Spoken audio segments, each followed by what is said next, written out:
बहुत समय पहले ओडिशा के नीलांचल में इंद्रद्युम्न नाम के एक महान और भक्त राजा राज्य करते थे। वे भगवान विष्णु के अनन्य भक्त थे। एक दिन उन्हें पता चला कि नीलांचल के घने जंगलों में नील माधव नाम से भगवान विष्णु की गुप्त रूप में पूजा होती है। यह सुनकर राजा के मन में भगवान के दर्शन की तीव्र इच्छा जागी।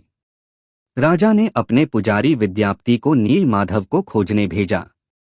बहुत कठिनाइयों के बाद विद्यापति भगवान तक पहुँचे, लेकिन यह स्थान गुप्त था। बाद में भगवान ने स्वयं इच्छा प्रकट की कि अब वे जगन्नाथ के रूप में सबके लिए प्रकट होंगे। एक दिन समुद्र तट पर एक दिव्य लकड़ी दारू बहकर आई। आकाशवाणी हुई कि इसी लकड़ी से भगवान की मूर्ति बनाई जाए। शर्त यह थी कि मूर्तिकार अकेले बंद कमरे में मूर्ति बनाएगा और जब तक काम पूरा न हो कोई दरवाजा नहीं खोलेगा। एक दिव्य मूर्तिकार आया जो स्वयं भगवान विश्वकर्मा थे। कई दिनों तक अंदर से कोई आवाज नहीं आई। राजा और रानी को चिंता हुई। उन्होंने दरवाजा खोल दिया।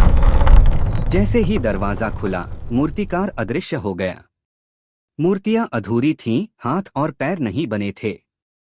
राजा दुखी हो गया, लेकिन तभी आकाशवाणी हुई, इन्हीं रूपों में मैं सदा पूजित रहूंगा।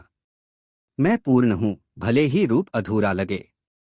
इस प्रकार भगवान जगन्नाथ, उनके भाई बलभद्र और बहन सुभद्रा की स्थापना हुई। भगवान जगन्नाथ का यह रूप सिखाता है कि ईश्वर रूप से नहीं, भाव से पूर्ण होता है। वे राजा गरीब ऊंच नीच में भेद नहीं करते, इसलिए उन्हें पतित पावन गिरे हुओं को उठाने वाले कहा जाता है। आज भी पुरी में रथ यात्रा के समय भगवान जगन्नाथ स्वयं अपने भक्तों से मिलने नगर में निकलते हैं, यह दर्शाने के लिए कि भगवान भक्तों के पास स्वयं आते हैं।